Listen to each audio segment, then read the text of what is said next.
Same Ambati Ram అందరికీ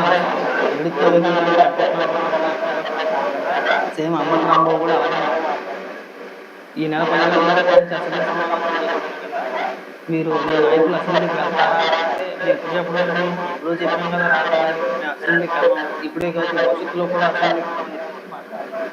ఒకసారి ఏమని మాట్లాడుతున్నారు వినిపిస్తుంది.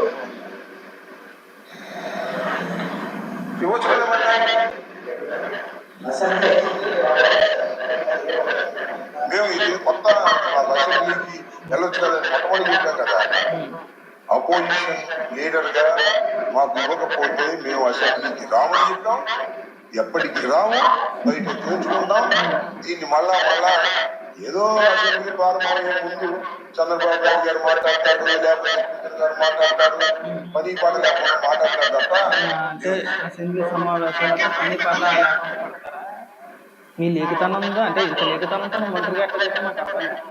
మరి ఆ మాత్రం దేనికి పేరుకంటే మీరు అసలు అసెంబ్లీ సమావేశాలకు వెళ్ళాలంటే ఈ పోటీగా ప్రతిపక్ష హోదా ఇస్తే ఏమిటి ఇవ్వకపోతే ఏమిటి. మీరు ఆల్రెడీ మీకు మీరుగా ఒక గుర్తింపు తెచ్చుకున్నారు కదా, మాకు 40% ఓట్ బ్యాంక్ ఉంటుంది, మీరు ఇచ్చినా ఇవ్వకపోయినా సరే మేము ప్రతిపక్షాల పార్టీని అన్నది మా నాయకుడు ప్రతిపక్ష నేతనే అని చెప్పేసి మీకు మీరుగా ఒక గుర్తు తెచ్చుకున్నారు కదా. పోనీ వెళ్ళొచ్చు కదా, ఏమైంది మీరు ప్రతిపక్ష హోదా ఇస్తే ఏమైనా మీకు ఏమైనా 2 కొమ్ములు ఏమైనా ఎక్స్ట్రా వస్తాయా? లేదు, అయ్యే పథకాలు కొన్ని ప్రతిపక్ష హోదా ఇచ్చేది ఏమైనా 11 సీట్లు ఏమన్నా పెరిగి ఇంకొక 10 సీట్లు ఏడాది అవే పథకాలు ఉంటాయి. మరి వెళ్ళొచ్చు కదా.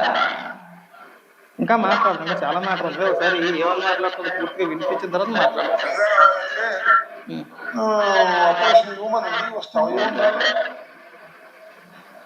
ఇవ్వచ్చు కదా మరి దానికి దమ్ముంటే అది ఇవ్వచ్చుగా.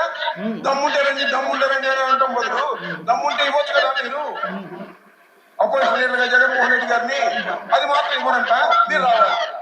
వస్తే ఏం జరిగిందో మాకు మాట్లాడటం చేత కాదని చెప్పేసి అడగండి. కాదు దమ్ముంటే ప్రతిపక్ష హోదా ఇవ్వండి ఏముందంటే పెట్టుకుంటున్నారు కానీ నాకు తెలియదు కదా. నిన్న మొన్న దాకా మెగా డిఎస్సీలో అవకతవకలు జరిగినాయని చెప్పేసి మాట్లాడారు. లక్షలాది మంది విద్యార్థుల జీవితాల్లోనే రోడ్డును పడుతుంది అని చెప్పేసి గొల్లు అని. మరి వాళ్ళ జీవితాలు వాళ్ళ భవిష్యత్తు ముఖ్యమా, మీకు ప్రతిపక్ష హోదా వాళ్ళ జీవితాలు కదా. మరి మీ దగ్గర ఆధారాలు ఉంటే అసెంబ్లీ సమావేశాలు జరుగుతుంది కదా, డిఎస్సీలో జరిగిన అవకతవకలన్నింటినీ కూడా అసెంబ్లీలో ప్రస్తావించి చర్చ పెట్టమని చెప్పేసి ప్రభుత్వాన్ని డిమాండ్ చేయొచ్చు కదా. మీ దగ్గర ఉన్న ఆధారాలు అసెంబ్లీలో చెబితే రాష్ట్ర ప్రభుత్వం కోరుతారు. ఎందుకల్లా మీకు ప్రతిపక్ష హోదా ముఖ్యమా, ఈ డిఎస్సీ రాసిన విద్యార్థులు ఎవరైతే ఉన్నారో, నిరుద్యోగ యువత ఎవరైతే ఉన్నారో వాళ్ళ భవిష్యత్తు ముఖ్యమా? లేదు, వీళ్ళకి వాళ్ళతో పని జస్ట్ ఊరికే డిఎస్సీ అనేది వీళ్ళ రాజకీయం కోసం మాత్రం ఏదో ముందెట్టేదో డ్రామాలు ఆడే ప్రయత్నం చేస్తారు. కానీ డిఎస్సీలో ఎలాంటి అవకతవకలు ఒకవేళ నిజంగా జరుగుతుంటే కనుక ఖచ్చితంగా ఈ సమావేశానికి హాజరవ్వాలి. మీ దగ్గర ఉన్న ఆధారాలన్నీ కూడా చూపించే ప్రయత్నం చేయాలి. అది కాకుండా వీళ్ళ హయాంలో జరిగిన ఈ గ్రూప్ 1 స్కామ్ ఏదైతే ఉందో అది బయట సిట్ రిపోర్ట్ ఇచ్చింది. ఇప్పుడు దానికి కూడా సమాధానం చెప్పాల్సి వచ్చింది అసెంబ్లీకి. ఒక పక్క దానికి సమాధానం చెప్పాలి, డిఎస్సికి సంబంధించి ఆధారాలను కూడా మన అసెంబ్లీలో చేయగలం. ఈ రెండు దానికి కూడా అతిపెద్ద మైనస్ ఏంటంటే జగన్మోహన్ రెడ్డి స్క్రిప్ట్ లేనిది ఏది మాట్లాడలేదు. అదొక దరిద్రం. మీకు శాతగా అన్నది ఎందుకంటే రాజకీయాలు మేము భవిష్యత్తులో కూడా వెళ్ళం, ఇప్పటికీ వెళ్ళం. మీరు ఎప్పటికీ అసెంబ్లీకి వెళ్ళనెవరో ఇది బాగా చెప్తారు. మీకు రాష్ట్ర ప్రయోజనాల కంటే మీ వ్యక్తిగత ప్రయోజనాలే ఎక్కువ.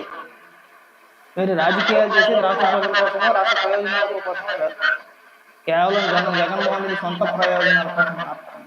అది మాకు క్లియర్గా మనకు నోరం కదా అని చెప్పేసి నాయకులు మంది చెప్పేసి అర్థం కాదు. మీకు డబ్బుంటే ఇవ్వండి, ఇది ఎక్కడ జరుగుతుందో కనీసం వెళ్ళి అసెంబ్లీకి వెళ్ళి అధ్యక్ష నాకు ప్రతిపక్ష హోదా కావాలని చెప్పేసి డిమాండ్ చేసిన పాపం కూడా పోలేదు కదా.